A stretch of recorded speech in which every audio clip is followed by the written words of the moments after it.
Assalamualaikum warahmatullahi wabarakatuh. Perkenalkan, nama saya Muhammad Fadil. Saya penyuluh KB dari Kalimantan Barat.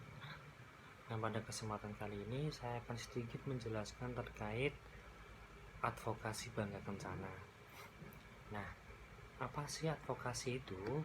Advokasi adalah aksi strategis yang ditujukan untuk menciptakan kebijakan publik yang bermanfaat untuk masyarakat, atau sebagai upaya pencegahan munculnya kebijakan publik yang merugikan masyarakat. Kemudian, untuk tujuan advokasi adalah mendukung dan mempromosikan suatu masalah atau isu dan mencoba untuk mendapatkan dukungan dari pihak lain dalam rangka perubahan. Nah, sasaran advokasi yang pertama ada namanya pembuat kebijakan. Pembuat kebijakan ini kalau di desa seperti halnya kepala desa. Kemudian pembuat opini publik, ini bisa jadi ketuga atau toma. Kemudian mitra kerja seperti PKK, dan yang terakhir adalah penentang. Kemudian untuk komponen advokasi yang pertama ada namanya data. Kita harus punya data dulu sebelum melakukan advokasi. Yang kedua ada namanya sumber daya dan dana, yaitu pemberi advokasi dan penyandang dananya. Yang ketiga ada namanya tujuan. Tujuan ini adalah hasil yang kita inginkan dalam advokasi. Kemudian yang keempat ada namanya aliansi, yaitu bersatunya beberapa pihak yang berkepentingan sama sebagai pemberi advokasi. Kemudian audiensi. Nah, audiensi ini biasanya bersifat tatap muka dengan penentu kebijakan. Kemudian ada namanya pesan. Nah, pesan ini biasanya isi atau gagasan yang ingin kita sampaikan ke orang yang kita ingin advokasi. Kemudian ada namanya presentasi. Presentasi ini adalah proses penyampaian pesan tersebut tadi. Yang terakhir ada namanya monitoring dan advokasi. Kemudian untuk prinsip advokasi yang pertama ada namanya realistis. Nah, realistis ini adalah advokasi yang berhasil bersandar pada isu dan agenda yang spesifik, jelas, dan terukur. Kemudian yang kedua ada namanya sistematis.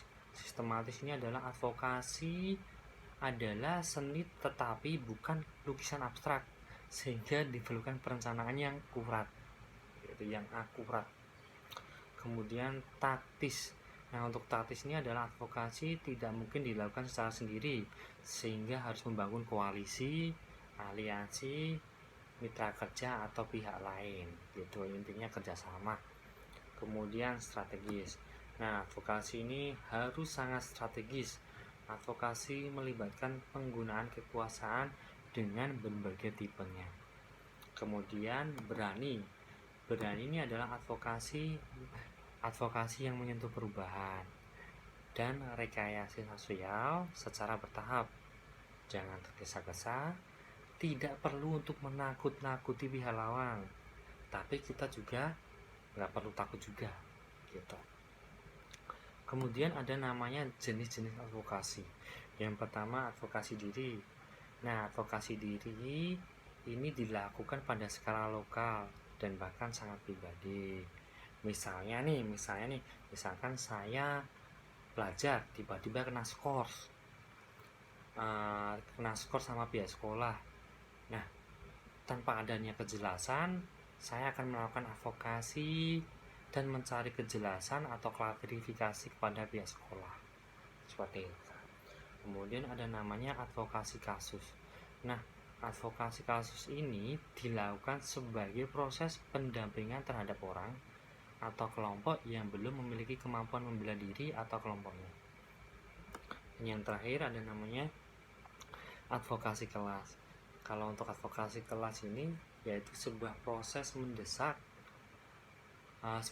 mendesakkan kebijakan publik atau kepentingan suatu kelompok dengan tujuan terwujudnya perubahan sistematis. Gitu. Kemudian Untuk faktor keberhasilan dan kegagalan advokasi ini, yang pertama ada namanya menyamakan advokasi dengan KIE gitu. Yang kedua, advokasi diimplementasikan hanya dengan rapat atau pertemuan atau audiensi saja. Intinya sih pertemuan tatap muka lah, itu biar lebih efektif. Kemudian lebih banyak mengungkapkan fakta dibandingkan dengan mendefinisikan permintaan gitu. Kemudian permintaan tidak didukung data. Kemudian sasaran advokasi salah. Dan yang terakhir adalah menuntut saja, tidak memikirkan situasi, kondisi, kepentingan, hambatan, dan lain-lain dari sisi sasaran advokasi. Kemudian untuk langkah advokasi ada 3. Yang pertama persiapan, yang kedua pelaksanaan, dan yang ketiga adalah monitoring dan evaluasi. Kemudian untuk perencanaan advokasi adalah suatu rangkaian upaya menentukan masalah dengan memperhitungkannya sebagai kebutuhan dan menetapkan goal atau tujuan. Kemudian setelah persiapan tadi, kita ada namanya identifikasi kebutuhan dulu. Yang pertama bisa lewat pengamatan langsung, bisa lewat interview, bisa lewat FGD, bisa lewat survei, bisa lewat analisis data sekunder. Kemudian untuk teknik advokasi ada lobby, ada petisi, ada debat, ada negosiasi, ada presentasi, ada penggunaan media sosial. Kemudian kriteria dalam memilih mitra advokasi. Yang pertama, orang-orang yang berpengaruh. Kemudian orang-orang yang punya profesional atau keahlian. Yang ketiga adalah para petugas lini lapangan. Nah, setelah itu ada namanya mengenali pengambilan kebijakan, atau kita harus kenal dulu nih. Yang pertama, kenal latar belakangnya. Yang kedua, kenal pengetahuannya terkait bencana. Kemudian yang ketiga, pernyataannya. Kemudian yang keempat, siapa saja sih lingkungan sosial dan politiknya. Yang kelima adalah keinginan atau tindakan dari si penerima advokasi itu. Kemudian ada namanya merumuskan permintaan. Merumuskan permintaan ini ada 3. Yang pertama adalah argumentasi secara emosional. Ini bisa menggunakan foto, cerita, atau video. Ini lebih gampang lah. Kemudian argumentasi secara etika, yaitu menggunakan pendekatan berdasarkan hak asasi manusia. Dan yang terakhir adalah argumentasi secara rasional berdasarkan data-data. Kemudian untuk proses monitoring dan evaluasi, yang pertama menetapkan masalah dan situasi.